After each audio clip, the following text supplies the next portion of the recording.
Hello everybody, it's Serafina and I'm here with your full moon in Libra tarot reading. So before we begin, I would like to call upon the spirit of the universe that loves us unconditionally. I would like to call upon the spirits of this land, of this island, and of this ocean, and I thank them for holding the space and for their ancient wisdom. I would like to call upon my guides, ancestors, archangels, higher self, and I thank them for their guidance and presence with this collective reading. Okay, so this full moon in Libra is, as I mentioned, opposed the sun in Aries. So a lot of the dynamics around our interpersonal relationships are going to be heightened. This could be romantic, this could be business, this could be our friendships. Each time we look at any lunation or any aspect in that matter, it's important to see where the ruler of the sign is. So the ruler of Libra is Venus, and Venus is in Pisces right now, and she is exalted in Pisces, which means that she is in really good position right now. Not only that, but she's heading towards the conjunction with Jupiter and Neptune. Other than that, a little bit of a difficult aspect that's happening is that this full moon is being squared by Pluto, which is at the last degrees of Capricorn. So Pluto is all about bringing up things from the underground. So it could be that this full moon, certain truths are going to be revealed. We could look at it at the higher perspective, more global. It could mean certain governmental things or political things are going to be coming up. But it can also be related, obviously, to our own personal lives. And so the way I was interpreting this, I mean, if Libra is highly related to interpersonal relationships and how we relate to others, and then we have Pluto squaring this, but Venus in a good position, it could be just an illumination or a bringing up of certain relational patterns that we have that may have been difficult, right? It's like those underlying thoughts or program ideas that you've had since childhood that you don't really express to others but subconsciously come out and still seep into our new relationships. And so I just mentioned this so that we can be aware that these type of things can be coming up for us. Okay, so beloved spirit of the universe, what loving guidance is there for the collective? Whoa. Okay, we have the Four of Wands. This is a card of celebration. It's a card of like coming home. The number 4 numerology is like a strong foundation, right? And Wands is all about creativity. So, I mean, if we can see here, there's literally like a home or a castle in between, 4 poles, right? Let's continue. What further guidance is there for the collective?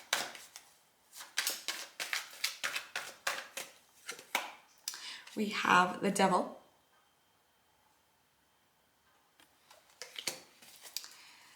What further guidance is there for the collective today? We have the Hanged Man, which is another major arcana. What further guidance is there for the collective today?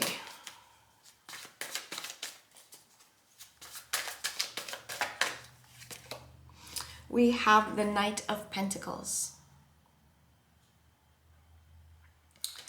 Okay, and to clarify, I'm going to be picking a card from this oracle deck called Soulful Woman, if I'm not mistaken. What further guidance is there for the collective today? Okay. We have Quiet nourishes me. It connects me to the power of now. Okay, so we're starting off with the Four of Wands, which is already quite positive, right? This is a card of celebration, but more of like us being able to come home and find a strong foundation. Usually the castles in tarot represent something that's already established or that is being established, something that's strong, something that'll withhold anything that comes its way. And since it's wands, it's speaking of something that we're passionate about, something that we've perhaps been working on for a while, right? Interestingly enough, we have the devil. The devil, as I mentioned before, usually comes up when we're asked to evaluate how attached we are to the material realm. And as I was mentioning before with Pluto, it seems appropriate that this card is coming up because it is behavioral patterns, relational patterns, thought patterns that could be tying us down to old ways of being. This card, the devil, is also related to Capricorn. And one of the sides of Capricorn is that it's very conventional. It likes tradition. It likes to do things the way it's supposed to be done. So I think that this card asks for us to kind of like evaluate how have we approached relationships in the past? Has it been fruitful? And if not, how can we change it, right? Because the devil is just a reminder, right? That there is possibility for change. In the end, I like to say that the devil can be our friend if we're going to transcend and rise above these behavioral patterns. Then we have the hangman in reverse. The hangman in reverse chooses to be upside down because it wants to receive a new understanding towards something. And here he's literally holding the rope, right? So it's us putting ourselves in an uncomfortable situation to be able to see something from a new perspective. And how are we able to break patterns in our life? It is by being able to rise our consciousness, right? We can't solve a problem with the same level of awareness. We have to rise that level of awareness, right? So this card usually comes up when we are breaking out of old patterns. Funnily enough, we have the Knight of Pentacles. The Knight of Pentacles is very diligent. He knows that, if you can see here, there's like somebody has planted seeds, but they haven't grown yet. And so the overall message of this card is that we have to wait for the seeds that we've planted to grow. And so I find that this is a perfect card to be kind of like finishing off the set because there's something that's established, right? Something at home, something that's comfortable, something that we've surmounted to. However, the devil is coming to tell us that there are going to be maybe even certain temptations. Maybe some of us are going to be tested with something that we thought that was strong and solid. And it's going to be asking us to kind of like hang ourselves upside down and see things from a different perspective in order to receive a certain illumination or enlightenment around it. And from that place, being able to continue forward in a way with more wisdom and a higher perspective towards things and not expecting to reap, the fruits of what we've just sown. Like it's going to take a little bit of time.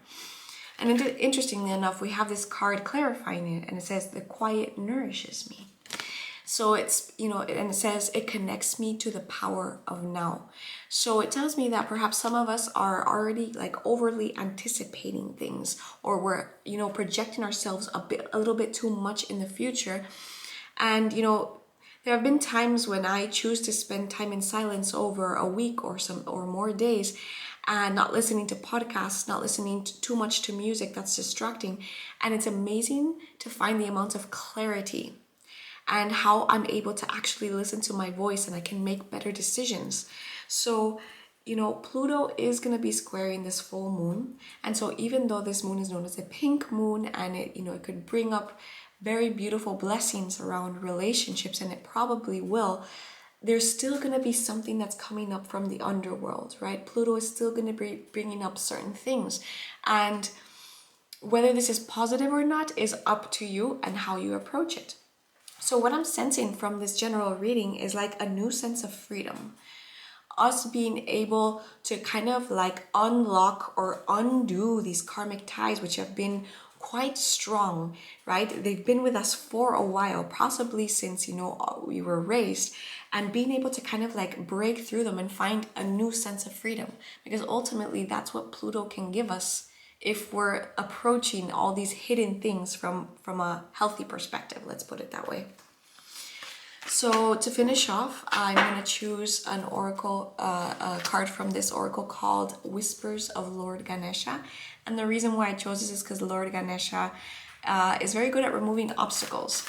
So yeah, Pluto can bring obstacles, but obstacles and tension are necessary for life, right? Okay, so what loving guidance is there for the collective on this full moon, Lord Ganesha? What guidance is there for the collective? Be candid.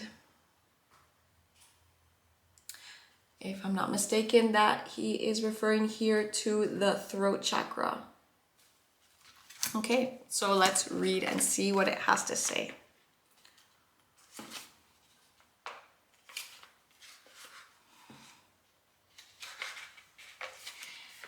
It is essential to express your truth even at the risk of standing out.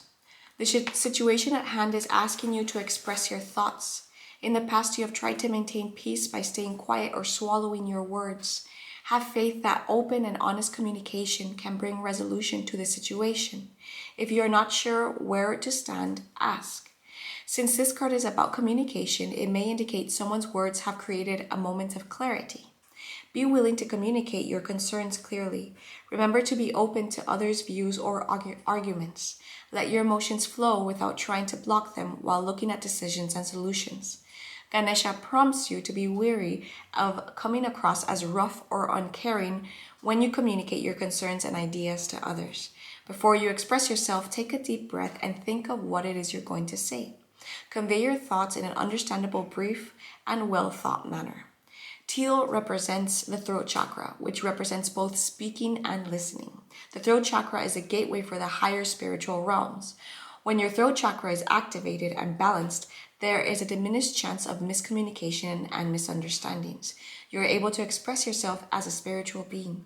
You are a good communicator, speaking honestly from the heart as well as being a good listener. You are able. So the way it says is that the throat chakra is kind of like the portal to the upper chakras, because we have the three lower ones, then the heart, which is in the middle, and then the throat is the first one that actually starts with the higher chakras, right?